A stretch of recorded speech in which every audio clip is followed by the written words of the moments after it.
നികുതി ഘടന, അതായത് GST ലോകത്ത് എവിടെയൊക്കെ വന്നിട്ടുണ്ടോ അവിടെ 2 നിരക്കുകളോ അതിൽ താഴെയേ ഉള്ളൂ. ഈ ഇന്ത്യയില് 4 പ്രധാനപ്പെട്ട നിരക്കുകളാണ് നിലവിലുള്ളത്: 28, 18, 12, 5. അപ്പോ ഇത് അസാധാരണമായ ഒരു അസൗകര്യമാണ് ടാക്സേഷൻ വകുപ്പിന് ഉണ്ടാക്കുന്നത്. അത് കുറയ്ക്കാൻ വേണ്ടി സംസ്ഥാനങ്ങൾ തന്നെ ഈ റേറ്റുകൾ കുറയ്ക്കണം എന്ന് പറയാറുണ്ട്. അതുപോലെ തന്നെ ആഗോള തലത്തില് നികുതിയുമായിട്ട് ബന്ധപ്പെട്ട കാര്യങ്ങളെ പറ്റി പറയുന്നവരും ഇതിനെ വിമർശിക്കാറുണ്ട്. ഇന്ത്യയിലെ ഈ നികുതി സമ്പ്രദായം, ഈ GST സമ്പ്രദായം ഈ കട്ടിയാണ്, ഇതിൽ കുറച്ചും കൂടി ലളിതവൽക്കരണം ആവശ്യമാണ് എന്ന് പറയാറുണ്ട്. അങ്ങനെ GST കൗൺസിൽ തന്നെ നേരത്തെ ഇതേപ്പറ്റി ആലോചിച്ചിരുന്നു. പക്ഷേ ഈ പ്രാവശ്യം നമുക്കറിയാം, ഇൻഡിപെൻഡൻസ് ഡേ അന്നാണ് ബഹുമാനപ്പെട്ട പ്രധാനമന്ത്രി രാജ്യത്തെ ജനങ്ങളെ അഭിസംബോധന ചെയ്യുമ്പോൾ GST കൗൺസിൽ GST റീസ്ട്രക്ചറിങ് നടത്തും, അങ്ങനെ ഈ 4 പ്രധാനപ്പെട്ട നിരക്കുകളെ 2 ചുരുക്കും എന്ന് പറഞ്ഞത്. അതിൽ തീർച്ചയായിട്ടും എല്ലാ സംസ്ഥാനങ്ങൾക്കും എതിർപ്പുണ്ടാകാനുള്ള കാരണം, ഒരു GST കൗൺസിൽ GST കൊണ്ടുവരുമ്പോൾ തന്നെ വരുന്നതിന് മുൻപ് തന്നെ അതേപറ്റിയുള്ള തീരുമാനങ്ങളൊക്കെ എടുക്കാനും നിരക്കുകൾ ശരിയാക്കാനും ഒക്കെ ആയിട്ട് എല്ലാ സംസ്ഥാനങ്ങളുടെയും ധനമന്ത്രിമാര്, കേന്ദ്ര ധനമന്ത്രി, അദ്ദേഹത്തിന്റെ ഡെപ്യൂട്ടി, ഇവരെല്ലാം ചേർന്ന ഒരു കൗൺസില് ഉണ്ടാക്കിയിട്ടുണ്ട്. ആ കൗൺസിലിന്റെ ഒന്ന് ഡിസ്കസ് ചെയ്യാതെ പ്രധാനമന്ത്രി ഏകപക്ഷീയമായി ഇങ്ങനെ ഒരു അനൗൺസ്മെന്റ് നടത്തിയതിനോട് സംസ്ഥാനങ്ങൾക്കൊക്കെ എതിർപ്പുണ്ടായിരുന്നു. ആ എതിർപ്പിനെ മറികടന്നാണ് പ്രധാനമന്ത്രി അങ്ങനെ ഒരു അനൗൺസ്മെന്റ് നടത്തിയത്. എന്തുകൊണ്ടാണ് പ്രധാനമന്ത്രി അങ്ങനെ ഏകപക്ഷീയമായിട്ട് ഒരു അനൗൺസ്മെന്റ് നടത്തിയത്? അതിന് നമുക്ക് കണ്ടെത്താവുന്ന ഒരു പ്രധാനപ്പെട്ട കാരണം, ട്രംപ് നിലവിൽ കൊണ്ടുവരും എന്ന് പറഞ്ഞിരുന്ന ആ താരിഫ്, 50% താരിഫ്, ആ താരിഫ് നികുതി നിരക്കാണ്. ആ നികുതി നിരക്ക് നിലവിൽ വന്നാൽ എക്സ്പോർട്ടേഴ്സിനെ അത് വല്ലാതെ ബാധിക്കും. അപ്പൊ അങ്ങനെ വരുന്ന പക്ഷം ഈ 28% നികുതിയുള്ള ഉൽപ്പന്നങ്ങൾ എക്സ്പോർട്ട് ചെയ്യുന്നവയുടെ 18% കുറയുമ്പോൾ അവിടെ ഒരു 10% ആശ്വാസം എക്സ്പോർട്ടേഴ്സിന് കിട്ടും. അതുപോലെ 18% നികുതിയുള്ള ഉൽപ്പന്നങ്ങളെ 5% കൊണ്ടുവരുമ്പോൾ ഒരു 13% സൗകര്യം കിട്ടും. അങ്ങനെ എക്സ്പോർട്ടേഴ്സിന്റെ ഭാരം കുറയ്ക്കുക. അത് മാത്രവുമല്ല, അതാണ് ഒരു ഭാഗത്ത് നമുക്ക് ഇതിൽ നിന്ന് പ്രതീക്ഷിക്കാവുന്ന ഇങ്ങനെ ഏകപക്ഷീയമായ ഒരു അനൗൺസ്മെന്റിൽ നിന്ന് മനസ്സിലാക്കാവുന്നത്. രണ്ടാമത്, ഞാൻ നേരത്തെ സൂചിപ്പിച്ചല്ലോ, ആഗോള തലത്തിൽ ഇവിടുത്തെ GST നിരക്കുകൾ വളരെ കഠിനമാണെന്നും അത് കൂടുതൽ സങ്കീർണമാക്കത്തക്ക രീതിയിൽ 4 നിരക്കുകൾ ഉണ്ട് എന്നും പറഞ്ഞിരുന്നല്ലോ. അപ്പൊ ഈ വലിയ നിരക്കുകൾ എന്ന് പറയുന്ന 28-നെ ഒന്ന് അമർച്ച ചെയ്യുക, അതിനെ ഒന്ന് താഴ്ത്തി കൊണ്ടുവരിക. 28-ൽ കുറച്ച് ഉൽപ്പന്നങ്ങളേ ഉള്ളൂ. ആ ഉൽപ്പന്നങ്ങൾ അതൊക്കെ വലിയ ലക്ഷറി ഐറ്റംസ് ആണ്. പണക്കാരെ സംബന്ധിച്ച് അവർക്ക് വേണ്ടിയുള്ള ഉൽപ്പന്നങ്ങളാണ്. അപ്പൊ ആ 28% എന്ന് പറയുന്നത് 18% കൊണ്ടുവരിക. അപ്പൊ ഗവൺമെന്റ് ഉദ്ദേശിക്കുന്നത് ലക്ഷറി ഐറ്റംസ് എന്ന് പറഞ്ഞ് വിൽക്കുന്ന ഉൽപ്പന്നങ്ങളെ കൂടുതൽ ഉപഭോക്താക്കളിലേക്ക് എത്തിക്കുക. അതായത് ഒരു ഹൈ ഇൻകം മാത്രമല്ല, middle income, upper middle income, lower middle income, ഇത്തരക്കാരിലേക്കൊക്കെ ആ ഉൽപ്പന്നങ്ങൾ എത്തിക്കുക. അങ്ങനെ അതിന്റെ ഡിമാൻഡ് വർദ്ധിപ്പിക്കുക.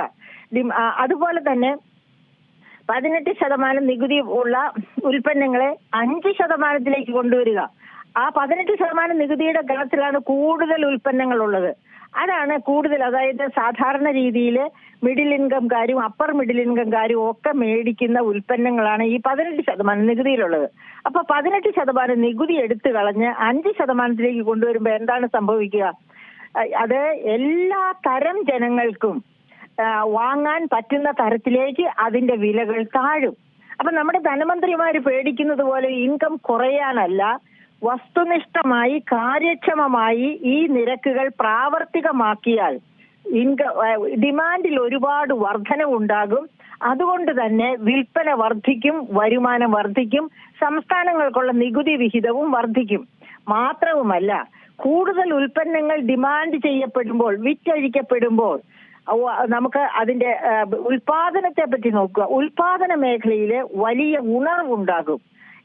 അതായത് ഇപ്പോൾ പൂട്ടിക്കിടക്കുന്ന ചെറുകിട ഇടത്തരം സംരംഭങ്ങളും കോർപ്പറേറ്റ് സംരംഭങ്ങളും ഒക്കെ വീണ്ടും ഉത്തേജനം കിട്ടി കൂടുതൽ ഉൽപ്പാദിപ്പിക്കപ്പെടുമെന്ന് പറഞ്ഞാൽ നാം മനസ്സിലാക്കേണ്ടത് കൂടുതൽ പേർക്ക് തൊഴിൽ ലഭിക്കുന്നു എന്നാണ്.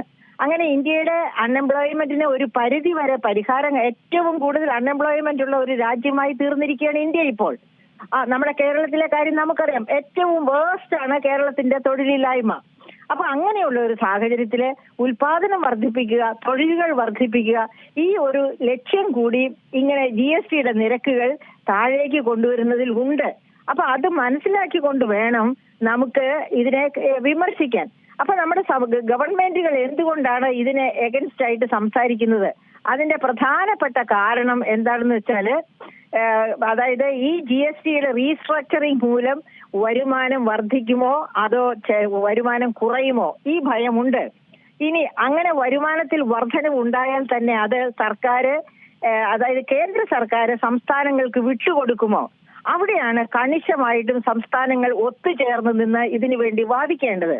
വരുമാന വർധനവ്, അതായത് കാര്യക്ഷമമായി GST റീസ്ട്രക്ചറിങ് നടപ്പാക്കിയാൽ വരുമാന വർധനവ് ഉണ്ടാകും, ഡിമാൻഡ് വർദ്ധിക്കും, കൂടുതൽ വിൽക്കപ്പെടും, കൂടുതൽ വരുമാനവും ഉണ്ടാകും. ആ വരുമാനം സംസ്ഥാനങ്ങൾക്ക് വിട്ടുകൊടുക്കാൻ കേന്ദ്ര ഗവൺമെന്റ് തയ്യാറാകണം. എന്തുകൊണ്ട്? ഇപ്പോഴത്തെ പഠനമനുസരിച്ച് കേന്ദ്ര ഗവൺമെന്റിന്റെ, സംസ്ഥാന ഗവൺമെന്റിന്റെ പഠനമനുസരിച്ച്, നമ്മൾ നടത്തുന്ന പഠനമനുസരിച്ച് നമുക്ക് മനസ്സിലാക്കാൻ പറ്റുന്നത്, ചെലവുകൾ, ഒരു സംസ്ഥാനത്തിന്റെ ചെലവുകളില് 63% സംസ്ഥാനങ്ങളാണ് വഹിക്കേണ്ടത്. പക്ഷേ ഈ രാജ്യത്ത് നിന്ന് കിട്ടുന്ന വരുമാനത്തിന്റെ ഒരു 37% മാത്രമേ സംസ്ഥാനങ്ങളുടെ കരങ്ങളിൽ എത്തുന്നുള്ളൂ. അപ്പോൾ എന്താണ് സംഭവിക്കുക? അതായത് ചെലവ് മുഴുവൻ 63% സംസ്ഥാനങ്ങൾ വഹിക്കണം, അവരുടെ കയ്യിൽ വരുന്ന വരുമാനം 37% മാത്രം. അപ്പൊ അവിടെ വലിയൊരു ഗ്യാപ്പ് ഉണ്ട്. ആ ഗ്യാപ്പ് എബ്രിഡ്ജ് ചെയ്യണമെങ്കിൽ, കൂട്ടിമുട്ടിക്കണമെങ്കിൽ സംസ്ഥാനങ്ങൾക്ക് കൂടുതൽ വരുമാനം കേന്ദ്രം വിട്ടുകൊടുക്കണം. അപ്പോ അതുവേണ്ടി എന്താണ് ചെയ്യേണ്ടത്? ഈ GST റീസ്ട്രക്ചറിങ് വഴിയായിട്ട് വരുമാന വർധനവ് ഉണ്ടാകുമ്പോൾ ആ വരുമാനം കേന്ദ്രവും സംസ്ഥാനങ്ങളും തമ്മിൽ പങ്കിടണമെന്ന് വിചാരിക്കാതെ അത് കൃത്യമായി സംസ്ഥാനങ്ങൾക്ക് മാത്രമായി വിട്ടുകൊടുക്കുക. അതാണ് ഒരു പോംവഴി. ഇനി ആദ്യകാലങ്ങളിൽ ഈ റീസ്ട്രക്ചറിങ് നടന്നു കഴിഞ്ഞാൽ സാധാരണ സംഭവിക്കാൻ സാധ്യതയുള്ളത്, വ്യാപാരി വ്യവസായികള് നികുതി കുറയ്ക്കാതെ തന്നെ പഴയതുപോലെ വിൽക്കും. എന്നിട്ട് അവരെന്ത് ചെയ്യും? നികുതി, ഈ പറഞ്ഞിരിക്കുന്ന 10%, 13% അത് സ്വന്തമായിട്ട് അങ്ങ് എടുത്തിട്ട് സർക്കാരിന് ഈ കുറച്ച നികുതി, അതായത് 28-ൽ നിന്ന് 18-ലേക്ക് കൊണ്ടുവന്നു. അപ്പൊ ആ 18% നികുതി 18-ൽ നിന്ന് 5-ലേക്ക് കൊണ്ടുവന്നു. അപ്പൊ ആ 13%, ഈ വർധനവൊക്കെ സ്വന്തം പോക്കറ്റിലാക്കിക്കൊണ്ട് ഉപഭോക്താക്കൾക്ക് ഒരു പ്രയോജനവും കൊടുക്കില്ല. അപ്പൊ ഉപഭോക്താക്കൾക്ക് മാത്രമല്ല പ്രയോജനം കിട്ടാതെ പോകുന്നത്, പിന്നെ സംസ്ഥാനങ്ങൾക്കും കിട്ടുകയില്ല. നമ്മൾ വിചാരിക്കുന്നത് പോലെ ഉൽപാദനം കൂടില്ല, തൊഴിൽ കൂടില്ല. അപ്പൊ ആകെപ്പാടെ കളങ്കിതമായ ഒരു സിറ്റുവേഷൻ വ്യാപാരി വ്യവസായികൾ മുന്നിട്ടിറങ്ങി പല കാലഘട്ടത്തിലും അങ്ങനെ സംഭവിക്കാറുണ്ട്. അങ്ങനെ സംഭവിക്കാതെ ഇരിക്കണം എന്നുണ്ടെങ്കിൽ national anti profiteering authority of India, കേന്ദ്ര ഗവൺമെന്റ് 2017-ൽ തന്നെ ഈ തരത്തിലുള്ള എന്താണ് പറയുക, കള്ളമാർഗങ്ങൾ, ചെക്ക് പോസ്റ്റുകൾ നിർത്തലാക്കിയപ്പോൾ എല്ലാ തരത്തിലുള്ള കള്ളത്തരങ്ങളും വ്യാപാരി വ്യവസായി സമൂഹത്തിൽ നിന്നുണ്ടാകുമെന്ന് മനസ്സിലാക്കിക്കൊണ്ട് അതിനെ നിർത്തലാക്കാനാണ് ഈ national anti profiteering authority of India എന്ന ഒരു ഇൻസ്റ്റിറ്റ്യൂഷൻ, സെമി ജുഡീഷ്യൽ ബോഡിയാണത്, ആ ബോഡിയെ ഇൻസ്റ്റിറ്റ്യൂട്ട് ചെയ്തത്. അപ്പൊ ആ ബോഡിയെ കൊണ്ട് വളരെ എല്ലാ സംസ്ഥാനങ്ങളിലും ഉണ്ട് ആ ബോഡിയുടെ വലിയ ശക്തമായ ഒരു വിങ്. ഉദാഹരണത്തിന് കേരളത്തിലെ കാര്യം എടുക്കൂ. നമുക്ക് ഓർമ്മയുണ്ട്, ഏതാനും മാസം മുൻപ് ഒരു ഓപ്പറേഷൻ ഗോൾഡ് നടത്തി. ഒരൊറ്റ രാത്രി കൊണ്ട് 700-ലധികം ഉദ്യോഗസ്ഥർ ചേർന്ന് ഓപ്പറേഷൻ ഗോൾഡ് നടത്തിയിട്ട് 104 കിലോ സ്വർണം, ഒരു റെക്കോർഡും ഇല്ലാത്തത് ഒറ്റ ജ്വല്ലറി തൃശ്ശൂരിൽ നിന്ന് കണ്ടെത്തി.